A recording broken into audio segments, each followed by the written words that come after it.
I'll just begin by welcoming everybody to HSMA. I'm Adele Gutman. I'm the Vice President of Education for the South Carolina chapter, but the South Carolina chapter and the North Carolina chapter are working together and hoping to work together as much as possible to give as much great content to the entire dual state area. So I want to say hello to Jay McLaurin, who is the president of the South Carolina chapter. I didn't see sorry, Chris Hardy from the Parks Hospitality, who is the president of North Carolina chapter yet. I know he had some family issues, so I'm not sure if he's going to be making it. But on behalf of both chapters, I want to welcome everybody so much. And I just want to make a small pitch for HSMA. I'm sorry, I've been a member of HSMAI for 40 years. Back in the day, we called it HSMA, and I still haven't kicked that habit. I have been a member of this organization since I was a teenager and the vice president of the student chapter, the Cougar chapter of HSMA in the University of Houston at the Hilton College for Hotel and Restaurant Management. And I can tell you that HSMAI has been a source of leadership for me through every single stage of my career, from when I was just learning the basics of sales management, how to set up his office, how to make a sales call, how to negotiate, all of those things, and then how to plan a strategy, how to just everything that I needed to know, and constantly learning new techniques, new technologies, things that I should be aware of, delving into marketing, delving into revenue management, delving into technology, being a leader for my team and giving them the skills that they needed every step along the way, including being a VP of sales, marketing, and revenue for 20 years at the Library Hotel Collection. And now where I consult hotels. So I cannot tell you how much I appreciate this organization, because I didn't have that leadership over me to let me know that information. It was not just the organization, but the members of the organization and the friendships that I've made with wonderful people like Amy and Holly, who are here to share their expertise today. And I thank you both so much for coming. Before I get into introducing everyone, I want to say that there are going to be 3 prizes given away at the end of today's meeting. One is from Amy at GitGo, which is going to be a sales planner. One is going to be a wonderful course called Modern Prospecting class, a $149 value. Boy, that I can tell you that I took one of Holly's courses when I prepped for the digital marketing certification from HSMA, and there is just no greater pleasure than learning from Holly. So thank you so much for that. And we're also going to have a prize from our sponsor for today, who is Date Pass. Why is this not moving? Let's see. Thank you very much to our sponsors for today, and they're going to give us. What are you going to give us today? Actually, Andrew, I'm not sure what it is. I wanted to keep it a surprise till the end. It's going to be a gift card to Resort Pass. So, it's been a chaotic time. So whoever gets it can maybe spend a day by the pool, get some nice food and drink service brought to them on the weekend. So it's going to be a gift card, which once you let me know who the lucky person will be, I will get that sent over to them. So it'll be a $50 gift card for whenever they'd like to use it. Okay, fantastic. So before I have, I'm gonna have Andrew from Resort Pass show you a little 1-minute video before we start our program. But let's start the comments right away. I have 2 questions that I want to ask you, that you can start commenting on. And one is, who is with us today? Are you hospitality sales professionals, general managers, revenue professionals, corporate office leadership, restaurant catering, event professionals, or are suppliers to hospitality? Please feel free to put in your comments with even your company name, so we can just all get to know each other, because that's part of what HSMAI is all about. And then my second question for you also, please guide your comments to the chat box. When are you going to be ready? This is a virtual meeting, but I'm hoping you guys are going to be ready soon. When are you going to be ready for hybrid meetings, when we could perhaps have small clusters of people watching a panel discussion that we are going to have, panelists from everywhere, but we can watch it in clusters together in Columbia or Asheville or Raleigh or Charleston or Myrtle Beach, and then have a chance to, after the presentations, get to network and perhaps talk some more about the topics. So are you going to be ready in June, July, August, September? Give us an idea of what you have in mind. By the way, mark your calendars. In the third week of June, we're planning to have a meeting discussing what do you call it? Human resources, hiring practices, leadership for our people and our culture in hospitality, and ideas to attract and develop and keep great hospitality talent. So that's coming soon. So thank you so much for the comments, and I'll take this opportunity to hand over the screen. I'm gonna stop sharing for now, and I'm gonna hand over the screen to Andrew Baker, who is with Resort Pass, our sponsor of the day. All right, so let me know if I did that correctly. Can you all see my screen right now? I do, I see it. Perfect. First step out of the way. Well, just thanks for having me, Adele. Thank you to HSMAI for allowing us to be a sponsor. It's a kind of a nice introduction opportunity because I haven't met most of you. So my name is Andrew. I'm the new market manager for the Carolinas here at Resort Pass. What better way to introduce myself? Excited to meet you, explain a little bit about what we do, and then of course, the most important thing, learn about the travel industry and where it's going. So I'm going to share a quick video, kind of describes it a little bit better than probably I can, and then we'll get into, I'll let Adele let me know who's going to be the winner of the gift card, and we'll get that sent out for you. So let me. Thank you. We'll pick that at the end. Yes. All right. Here we go. Hopefully the audio works. Every hotel has its low occupancy days, and lowering room rates can only boost the revenue so much. It's also these times when your pool, cabanas, and spa are underutilized. The solution? Resort Pass.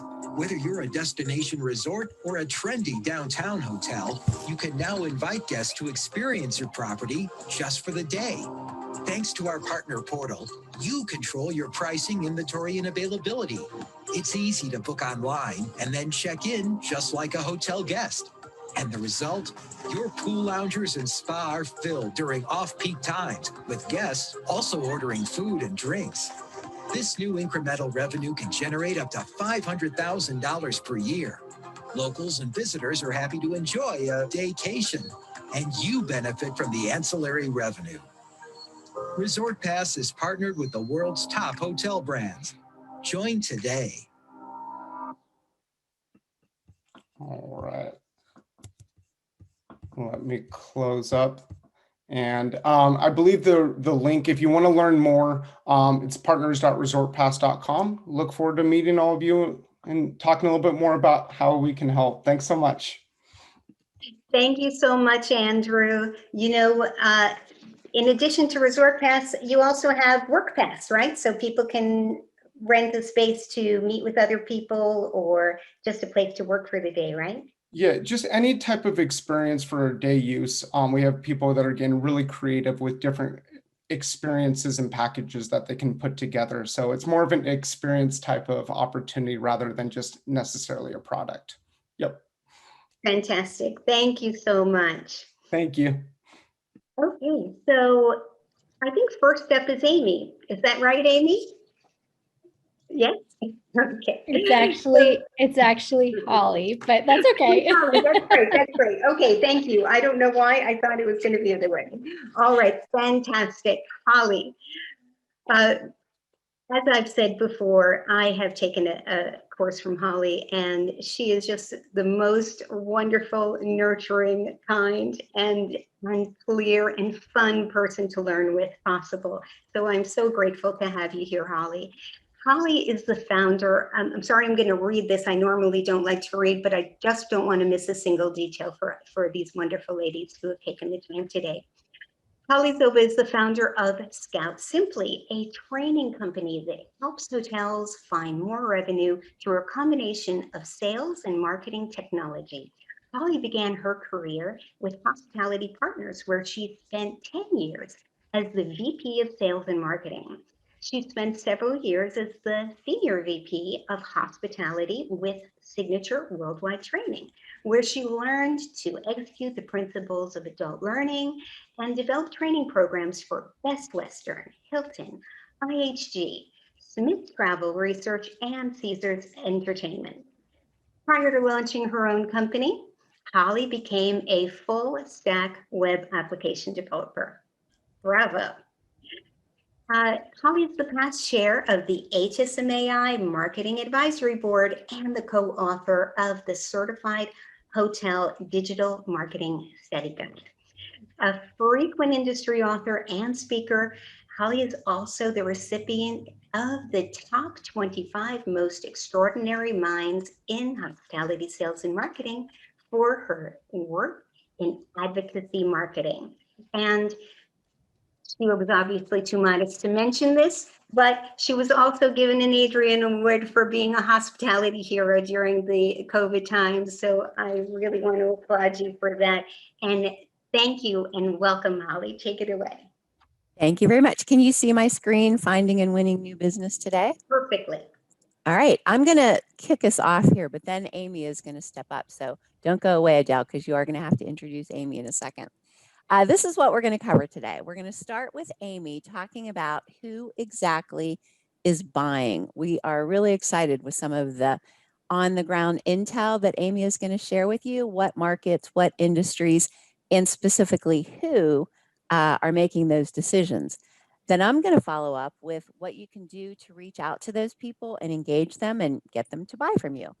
Of course, if you know me, I'm going to mention one or two pieces of technology that might help you.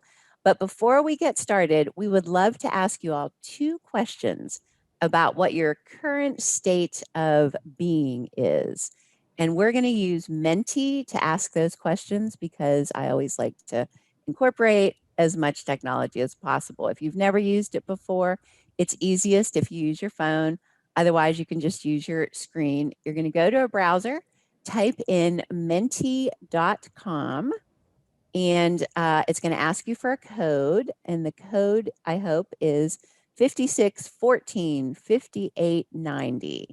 I'm going to flip screens here. Can you see my what is your current prospecting tool of choice screen? I see people are already voting.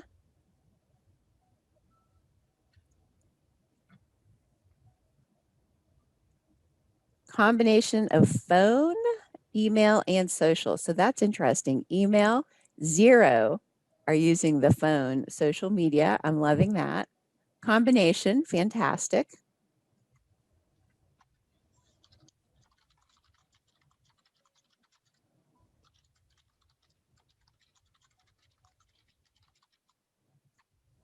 Interesting. Boy, that phone is out the window. I am astounded. I mean, I'm sure the combination are using the phone, but that people don't have that as their first choice is really quite a statement.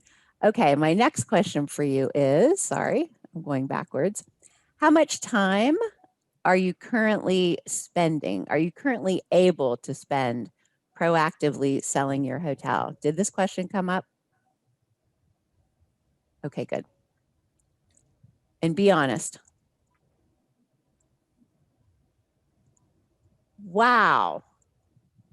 I have to say, I am a little bit shocked.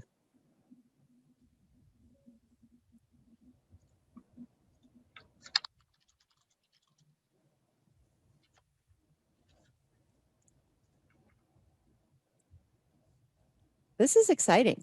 I really was expecting 90% to be does working at the front desk count. This is really good news. This is already this is already a change from probably a month and a half ago. Would you think? All right, that's really good news. So thank you very much for that.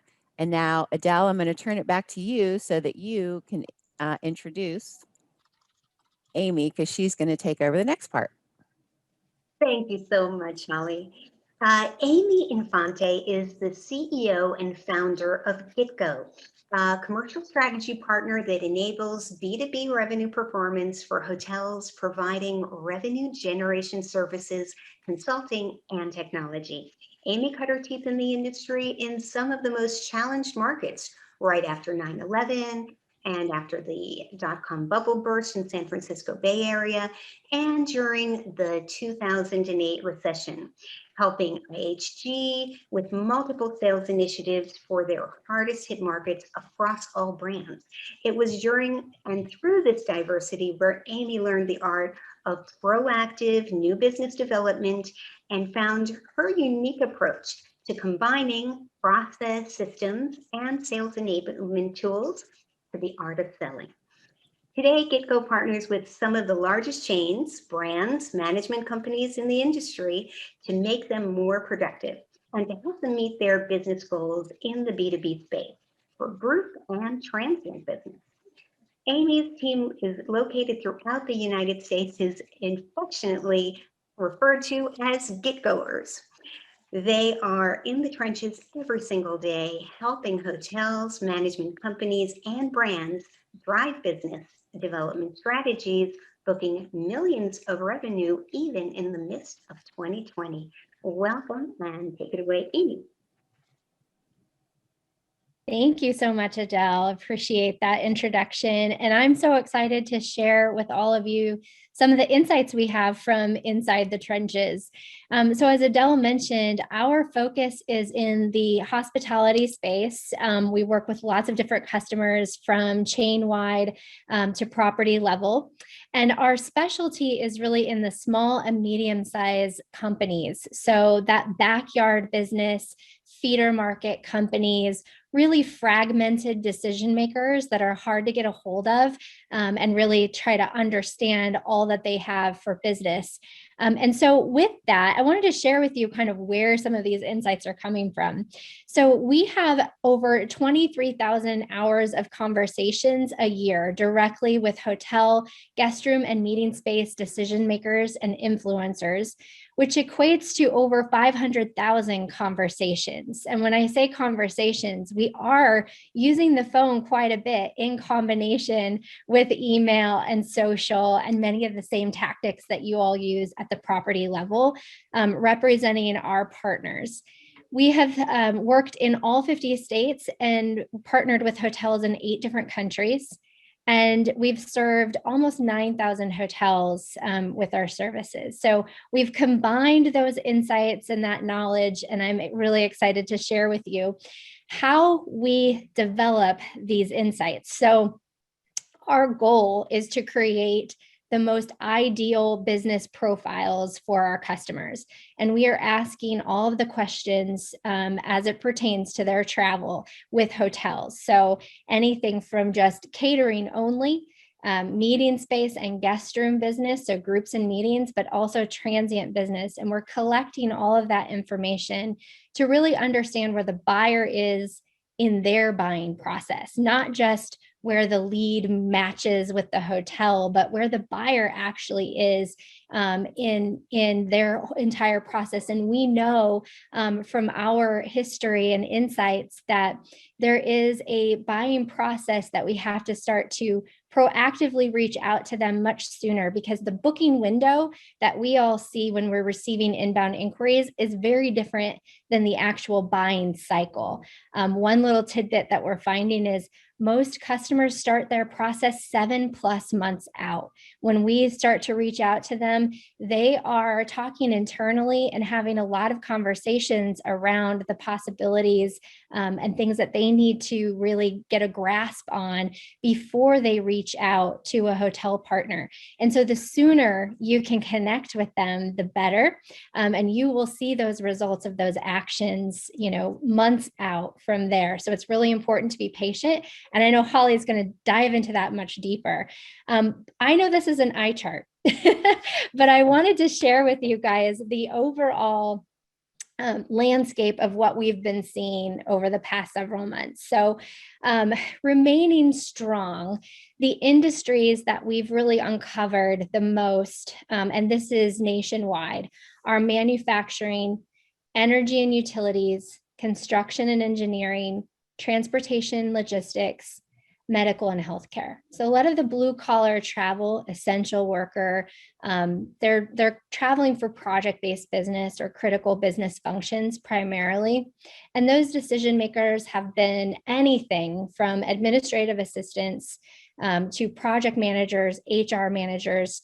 Compliance managers are coming up a lot more this over the past year than they have before.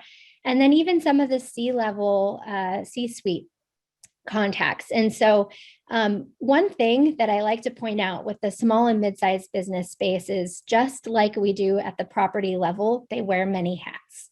And so we have to keep that in mind. And what we pay more attention to is the role, the function of the role of the person, not necessarily the title, because the title can be all across the board. In fact, we just booked $1 million piece of business with a payroll manager inside of a company. And so we thought that was really interesting, but that was actually the title after multiple confirmations with that client. What we're seeing coming up in the summer and fall is interesting. We have technology, management consulting, staffing agencies, and outsourcing. So same issues outside of the industry that are happening for us in hospitality with staffing and making sure that we have the right team members in place and can keep up with any kind of demand. And then business services.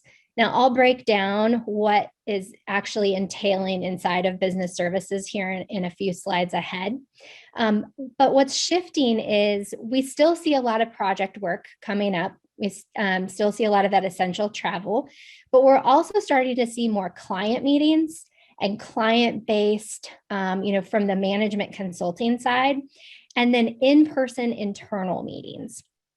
And so there's a lot of things to unpack with that, because I'm not sure if any of you have been paying attention to the news. There's been multiple CEOs that have been interviewed regarding the loss that they feel on productivity and innovation because they haven't been meeting face-to-face over the past year and not having team members in their workspace. So that also kind of relates to travel because their workspace isn't open. They're also not traveling.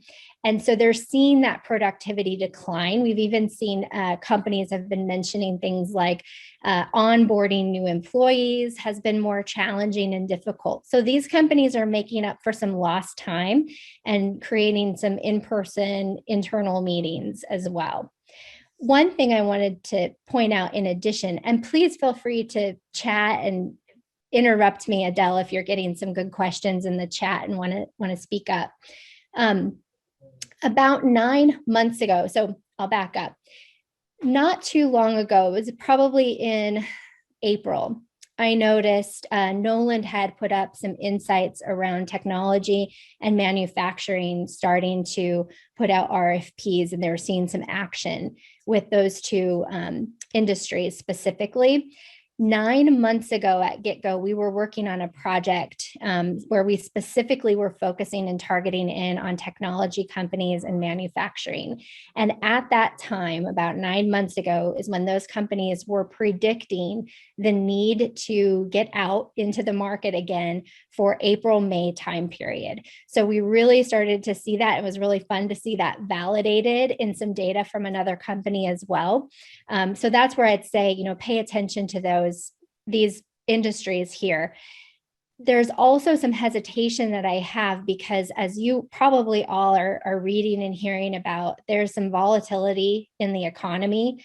And I want to make sure that we're paying attention to things, especially in the manufacturing industry. Commodity prices are increasing tremendously right now, more than I think it's on a 13-year high.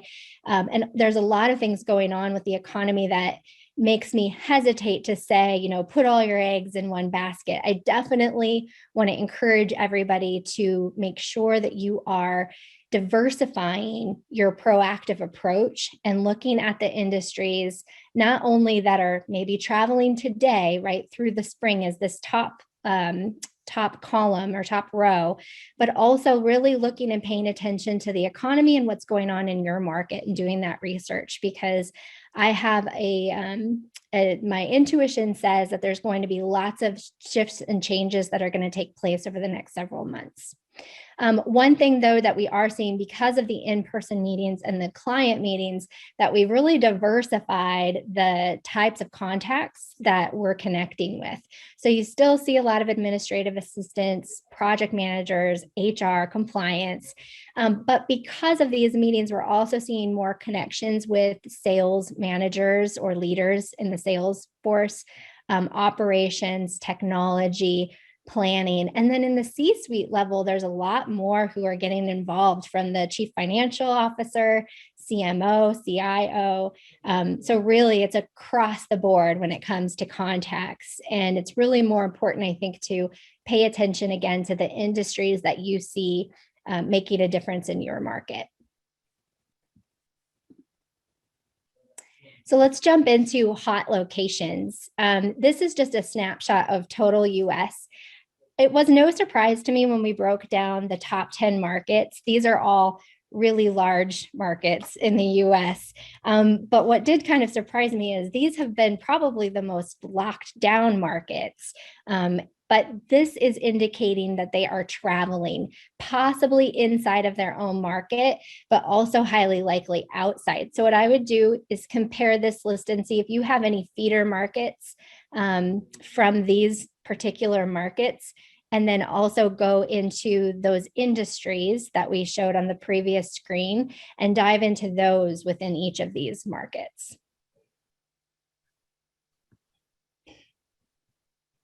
This is a heat map of all of the markets across the US in April that were searching for hotels. So this represents 9,500 companies that were searching. You can see the bright red are those key markets that I just listed on the prior screen, but there's a lot of other markets out there that are heating up, so to speak, or doing some good searches. This 9,500 accounts actually only represents about 3 to 10% of the total market. So keep in mind that about 3% of your market is ready to purchase. They're highly engaged in the process at any given point in time. And we say up to 10% are, they have interest. So they're doing searches, they're looking and typing in keywords to discover hotels and the needs that they have. So that's where, there's so much more out there than what's actually searching the web. And it's really important, again, to stay ahead of it and be proactive to be reaching out to these companies. Amy, can we allow for Josh? Would you kindly open your mic so that to ask your questions? Sure. Thank you, Adele. Amy, this is Josh Grapington, and I'll start with my first question. Or I'll actually just ask both of them real quick. First is, can you elaborate on the shifts that you foresee coming in the next months? I know you said you had some intuition, so I'd love to know intuitively what shifts that you are seeing. And then number two, just a clarifying question for the heat map. Is that hotel only? Is that hotel specific, or does that include everything for travel? So if they're looking at Airbnb, VRBO, things of that nature, just wanted to have clarity on what that search entailed. Thank you very much. Absolutely. The heat map is specific to hotels, the keyword searching for accommodations. And the question around my intuition. So, again, this is just from experience in connecting with customers and looking at a lot of the verbatims that we're getting direct from companies. Is there's some concern out there about inflation and how that's going to, I think in immediacy, there's going to be a lot of conversations that need to happen that are tough conversations, right? So companies having to increase prices with customers, those types of meetings at a high level are sometimes a lot easier to have in person. And so there's going to be some of that, but also then maybe seeing that taper down a bit because there needs to be some cost savings measures in place across the board. So I personally have a connection between the manufacturing of consumer packaged goods and retailers across the country because my family is involved in that. And we're definitely seeing some of that concern coming through. So that's really where my intuition comes from is, beware that the economy will affect these companies and, cost savings measures, budgeting, things like that. I don't see it as affecting as much on the technology side. We're really seeing a sharp ramp up of those companies, getting out there and needing to travel. And when I jump over to getting into some of these specific industries, I think we can talk a little bit more in detail around exactly who, because I realize those categories are pretty broad. Did that answer your question? It did. Thank you so much, Amy. And I agree. I think we'll see the inflation hit the food, the F&B side of things as well from some of the folks I've been talking to. So buckle up. Exactly. And there's always never a shortage of things to react to, right? But so much of this it's important to be proactive because of that. So what we do today, we're going to live in those results, 3 months from now, 90 days from now is what I always say. So start your proactive efforts as soon as possible. And it was great to see your bar graph that Holly gave, because it looks like a lot of you are in that mindset. So it's so great to see. So within the manufacturing industry, now this is all US, and we tried to break it down into some of the top specifics underneath those. So we're seeing industrial machinery and equipment, building materials and chemicals and related products. So chemicals and related products, keep in mind that can be anything from food to you name it. There's a lot of things that go into that. So still pretty broad categories. Business services are custom software and IT, advertising and marketing, which actually kind of surprised me a little bit, but there's a lot of customer facing meetings that are happening there. Also, shoots of commercials, films, things like that. And then management consulting. And we see a lot of consultants, outsourcing, and consulting is huge right now. And then organizations. So membership organizations. And what I want to say about this is we've run across lots of different membership organizations who have it in their bylaws that they must meet in person. And so they're working on things right now, how to fit those meetings in before the end of this year and make up for lost time from the last year when they were not able to meet in person. And so even our own, organizations inside of our industry have some of those bylaws that they have to follow. Nonprofits and charitable organizations, they're doing strategy meetings. How do they continue to raise funding? And also events that they weren't able to do in the past. Now that things are opening up a bit, they're starting to reschedule those events. Religious organizations, they're able to gather now more freely, but they're also doing a lot of human services work. So almost like that charitable organization. So look at your larger religious organizations to, connect with them and see what kind of events that they're planning. Or are they doing any outreach in their communities? That sort of thing. And then HR and staffing falls under organizations, which I thought was interesting, but that's how it falls inside of our data. And it's a lot of outsourcing and also helping companies. So consulting to help companies learn how to navigate this new environment with everybody being virtual, or consulting companies on how to become a hybrid organization. There's also a lot with diversity, equity, in those types of organizations. So HR is really big right now, and definitely the outsourcing of staff. So I wanted to break this down because we're on the Carolinas HSMAI chapter, and I know there's others who probably are outside of the chapter who decided to join. But I thought this would be interesting to just take a look at the snapshot of these two states. So this heat map shows where the decision makers are located. So as of April 21, where were the decision makers located looking to travel out? So the intent to travel could be inside their own market, inside their backyard, looking for hotel accommodations, or outside of the market. So just beware of that. And I would definitely look and see if any of these markets are feeders, or if you have a hotel in one of these markets. And then now this next map shows where the travel was needed. So they were showing, they were traveling to, interested in these markets. So Charlotte was leading the charge, followed by Columbia, Greenville, and lots of other markets in there. And I put the number indicates the actual number of companies searching for the Charlotte market. So we're seeing this grow. I didn't look at anything historical leading up, but we just did a snapshot of April. But I would imagine that we'll start seeing, more of this growing moving forward.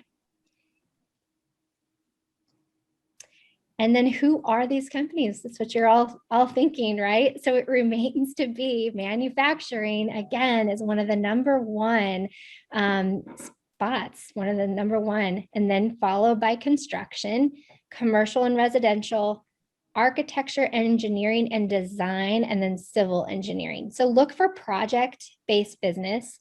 If you don't have the CMD or bid clerk resource, that's a really good one to use to find out what projects are in your backyard and where they are in the process of their bid structure, who the general contractors might be, etc.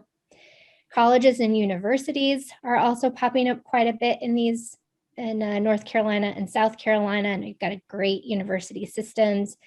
And then business services, which is management consulting, again, advertising and marketing, and then facilities management, which is really no surprise there, based on, companies opening back up their offices, cleaning, managing those facilities, etc.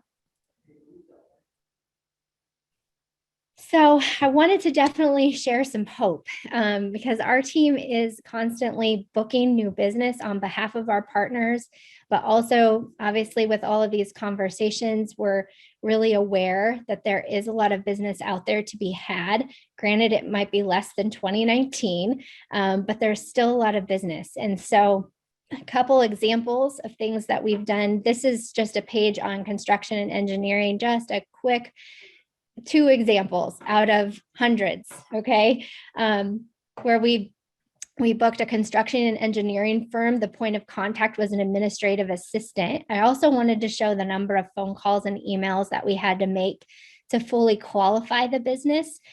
This does not equate to the number of contacts to actually book the piece of business that's outside of this. So this was just getting all of the information to qualify, to build a relationship and trust and credibility, and then beyond that. But I do want to share that this first example on the left, $20,000 was booked for a project piece of business for one of our partners. And then on the right, $37,500 was booked for a project piece of business. Look at the contact, marketing coordinator, right? Some really bizarre titles are coming through, and I think it's, wearing many hats. Some companies did downsize during the pandemic, and so a lot of people are jumping in to book travel and hotels that probably have never done it before. So they need you as a trusted advisor more now than ever. Another example, so manufacturing, we actually have been working with the CEO. It took a while to get to the CEO, and we went through lots of different contacts, but at the end of the day, the CEO was the one who actually, signed the agreement. This is I believe, a local negotiated rate, and they have $78,000 worth of customer tours coming into the manufacturing plant and also internal meetings. And so they signed a local negotiated rate. We're seeing, when it comes to the C-suite, it takes a lot more connections and attempts to reach them and fully qualify. So that's not a surprise there. And then one other I noticed on the full US outlook of businesses that are traveling, transportation was listed. It didn't come through on the breakdown of the top ones in the specific industries, but we do see quite a bit of transportation and logistics still traveling. So I wanted to point this one out in particular. And this one is actually training. So it's not, needing a big, large parking lot to park trucks. Although I'd say if you are going after transportation and logistics, you make sure that you have the availability of that for those clients. But this is a piece of training business worth $150,000. Great piece of business for our contact, our hotel partner there. So that's the details. I'd love to take any questions, but I also want to make sure we give plenty of time to Holly. So we're running a little bit behind today. So we can do that and then take some questions at the end, if that makes sense. Absolutely. Wow. What a powerful and amazing and full of hope presentation that was. Thank you so much, Amy. That was amazing. Holly, you're still on mute. Holly. All right, there we go. Sorry about that. That was fantastic, Amy. Sorry, I'm just trying to get my video panel back up here. Can you hear me now? Yes, perfectly. All right, that was just amazing information. And I had planned on about 20 minutes, so I'm going to talk really fast. But I think you'll get the general gist of it. So the logical question after everything that Amy just shared is, how is it that we can find these people? They're manufacturers. We can't make a sales call on manufacturing. We've got to find the humans behind it. So you sort of have two choices. You can hire Amy's company to do it for you, which I highly recommend, or you can do it yourself, which is what I'm really going to talk about a little bit today. In the B2B world, the easiest place to find your prospects today is going to be on LinkedIn, without a doubt. For the last 3 years, LinkedIn's been ranked the #1 most trusted network. Decision makers spend most of their time on LinkedIn. It's still a great place to find a job, but it's a really nice place to find and engage customers. I'm curious how many of you are using LinkedIn. If you just type in your chat box, how many of you are currently using LinkedIn to do any research or prospecting? Yes, daily, absolutely. Oh, I am overjoyed to hear this, because I still get people saying, isn't LinkedIn really just where you find jobs? All right, so I want to show you, I did a quick search. I want to see. Yep, I did a quick search on LinkedIn and asked for companies that were located in North and South Carolina in the industry of building materials with 500 or more employees. And I wanted people with senior titles in their name, director and above in administration, operations, and project management. And I got 364 leads. Like, is there anything easier than that? In my day, back in the day when we had to walk uphill to school both ways, we only dreamed about being able to get this many really good people to contact. And with LinkedIn, you can find them in about 5 minutes. So that is the upside, but what's the downside? If you can find them, can't everyone else find them? And of course, the answer is yes. The other good news is they won't. They don't. A lot of people still haven't figured out how to use this. So it's not like everybody's out there, but eventually everybody will get to figure out. And so they're all going to be calling and emailing the same people. So the question then becomes, how can we get them to pay attention to us instead of all those other salespeople? And in order to explain this step, we're going to have to do a little bit of math. I'm going to ask you to solve a math problem, and the first one to type the correct answer in the chat box wins. I think they should get one of the prizes, Adele.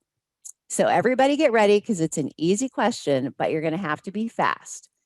Here it is, and I'll answer that question in a minute, Debbie. Here's the math question. How much money do you have? No, not really. Here's the quiz part of it. Between you and your friend, you have $1.10. You have exactly $1 more than your friend. So how much money do you have?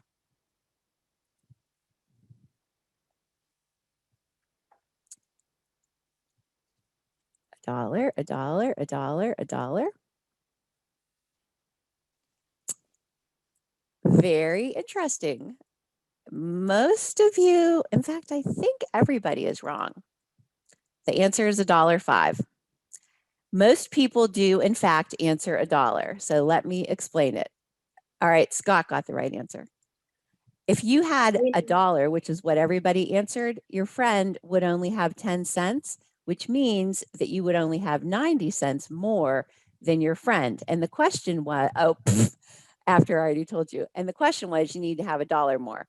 So believe it or not, if you answered incorrectly, it's not necessarily a bad thing. Your brain has two speeds of thinking, fast thinking and slow thinking. Fast thinking exists to save our lives.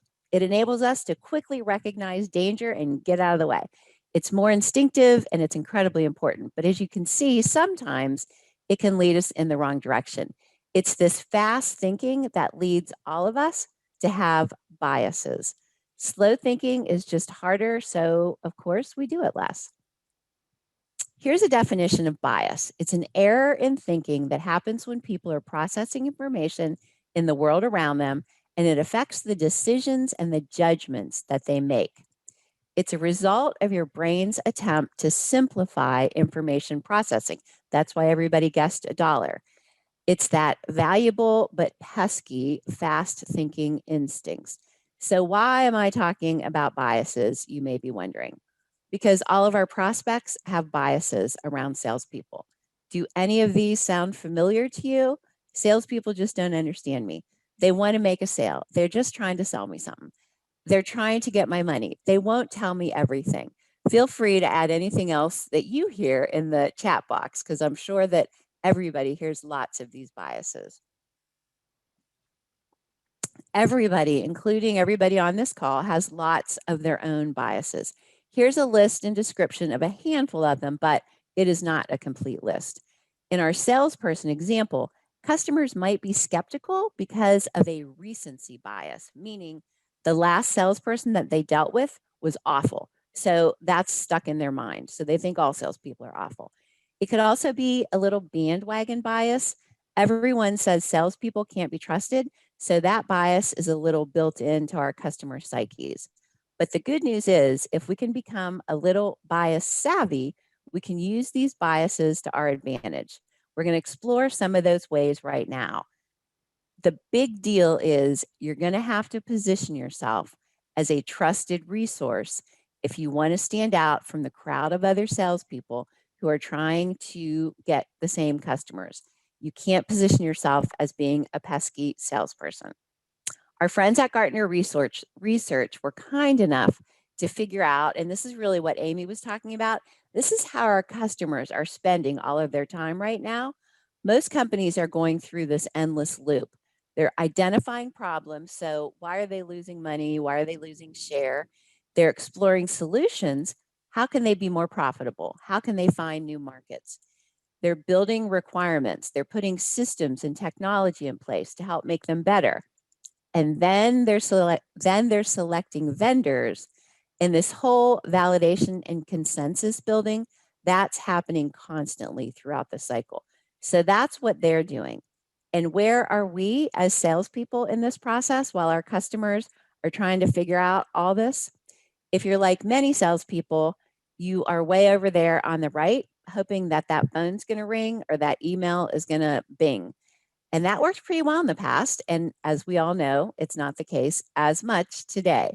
So savvier salespeople are trying to figure out ways to insert themselves at every step along the process, far earlier than the vendor selection process happens. I think of them like meerkats because I love meerkats popping up all over the place. You want to be here. Oh, and then you want to be here when they're, looking for solutions. Then you want to be here when they're building requirements. Of course, you want to be here.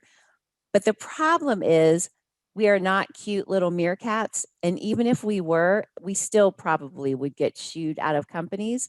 Same as salespeople. People don't want to talk to salespeople because they have their biases. So you got to be a trusted advisor.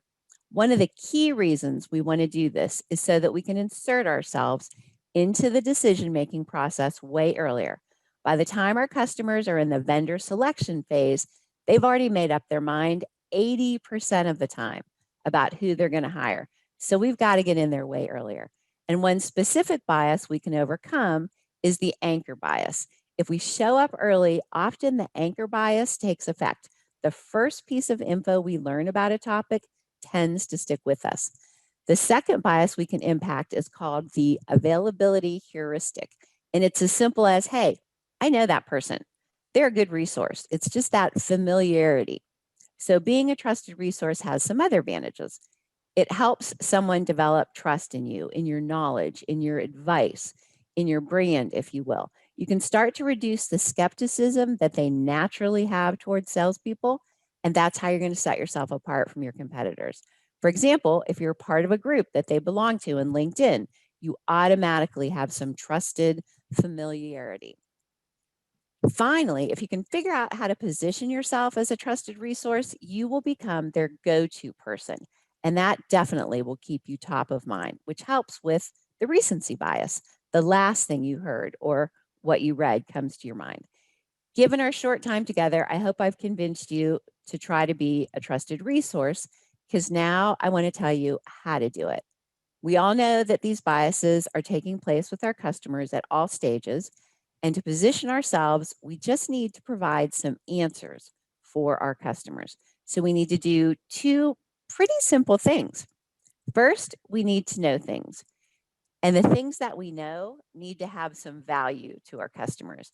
The only way that this is going to happen is if we start to learn a little bit more about the business of our customers, what's currently keeping them up at night, and specific ways that we can help them. The second big deal is we need to share things of value to our customers again. Right now, our competitors are just blasting them with information about their own hotels. We need to let them know helpful information that's going to make them more successful in their business. Those are the two key steps to positioning you as a trusted resource. So, what do I mean about knowing your customer's business? Let's take an easy example. Hybrid meetings. As a hotel salesperson, we have a lot of information that our customers could use about hybrid meetings. How to host them. What are the best practices? How are people responding?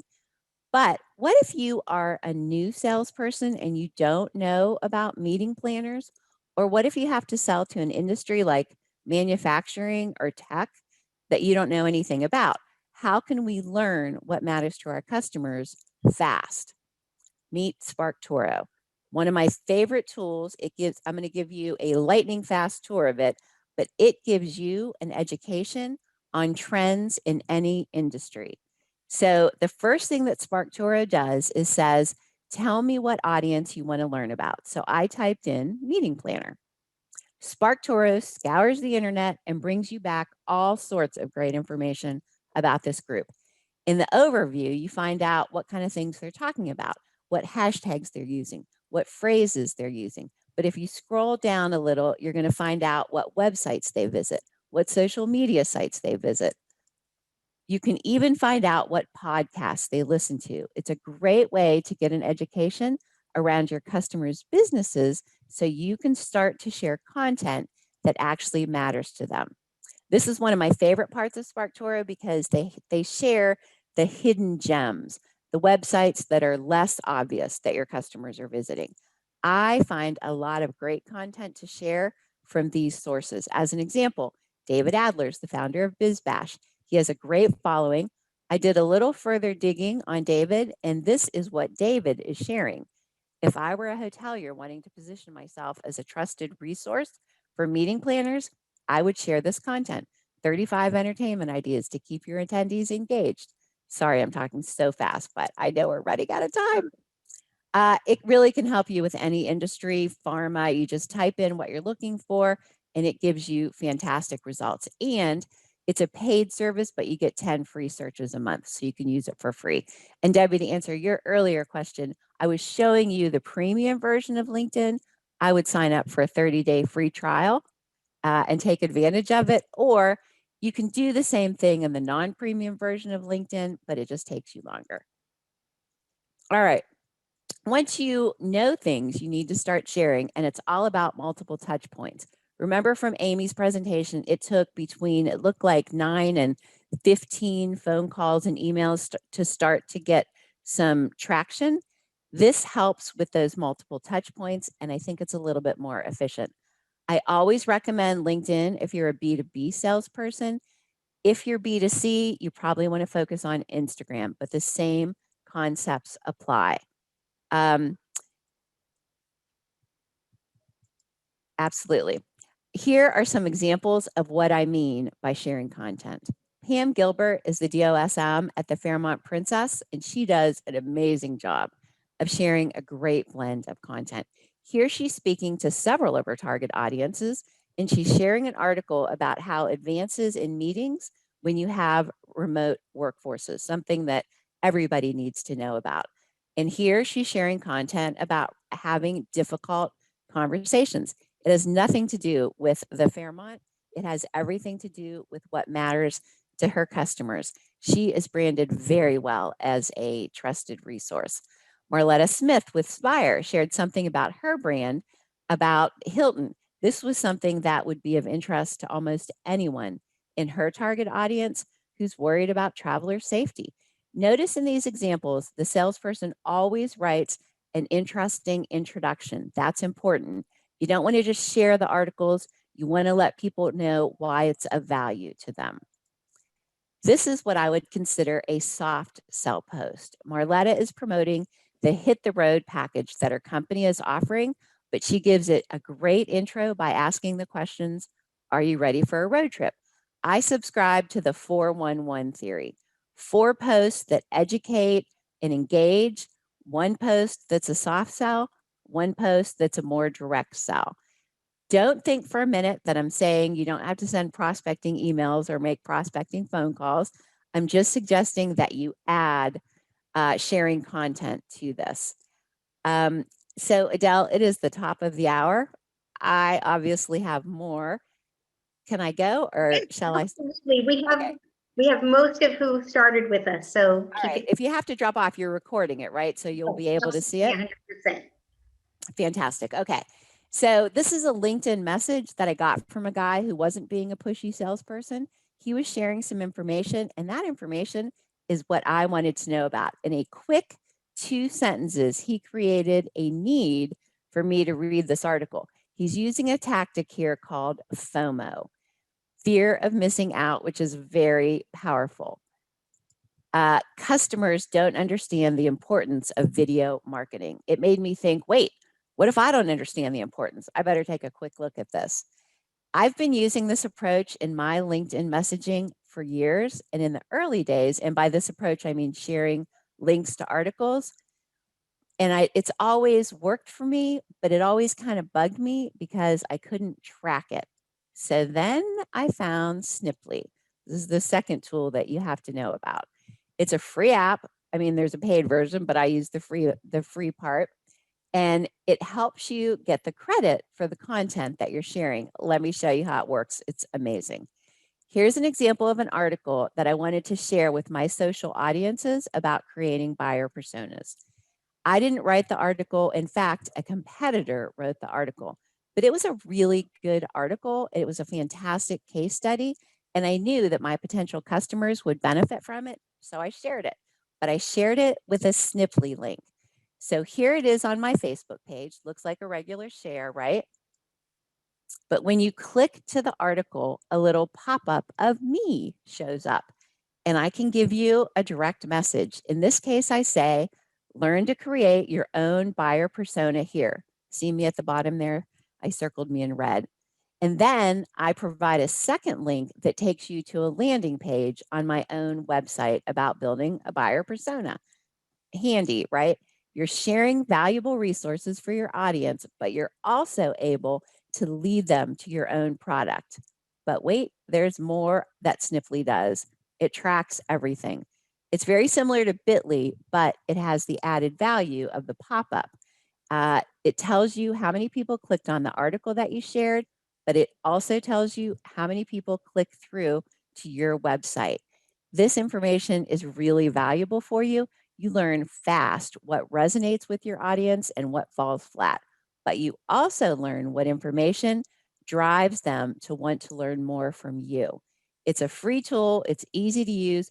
One disclaimer, not all articles are able to be shared with the pop-up, but I still always use the Snipply link so that I can track what's getting read. Get hip to the snip. Very, very cool. Somebody asked a question, what are the times and dates that are optimal for engagement? It varies by your market. And guess who tells you? SparkToro tells you what times are good for your audiences. It's a phenomenal tool. Also, another tool that I use that tells me that is BuzzSumo. Again, I use the free version. So in addition, there's some cool stuff on video emails that help you engage, but I would go on for another probably hour and a half, and I think probably I would get in trouble. So I'm going to wrap up. If you want to set yourself apart, remove some biases from your prospects and brand yourself as a trusted resource, LinkedIn is the most powerful place to be right now. I promise you. B2B decision makers spend their time there. You need to know things about your customer's business. SparkToro can help you get up to speed fast, and you need to share things of value to your clients. And Snipply helps you learn what resonates with them and what drives interest then in your own product. And I mentioned video emails here because they are fantastic. I teach 2 classes for HSMAI. Here they are.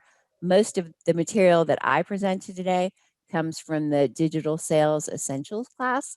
The next one is June 8th. You can sign up there. And thank you very much. Here's where you can reach us.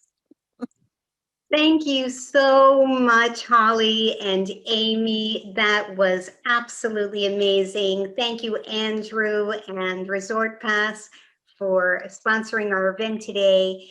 It was, you know what, I've heard you speak before, even the same things, but even just listening to it again, Holly, I'm still dazzled and amazed and thinking, oh, I need to use that more. That's right. I remember Yes, that. you do.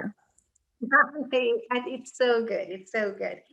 Thank you so much, everybody. We have 3 winners today, and I will contact each of you regarding what you've won. Josh, I'm going to mess up the name, Groffington from Sonesta Hotels, Jack Benton from Park Hospitality, and Taylor Johnson. I'm sorry, I can't remember what company that was, but I will contact you to get you your prizes. So congratulations. Everybody, we'd love to have you join us as members of HSMA, but whether you actually are a member or not, we welcome you to engage with us and come to our meeting next month and after that as well. And please link in with me if you want to be more involved in our HSMAI North Carolina and South Carolina chapters. Link in with Amy Infante, Holly Zoba, and Andrew Baker. And we're going to be so happy to be in contact with you. Thank you once again for joining, and we'll see you again soon. In person, hopefully one day. Thanks a lot. Thank you, everybody. Thank you. Have a good day, everybody.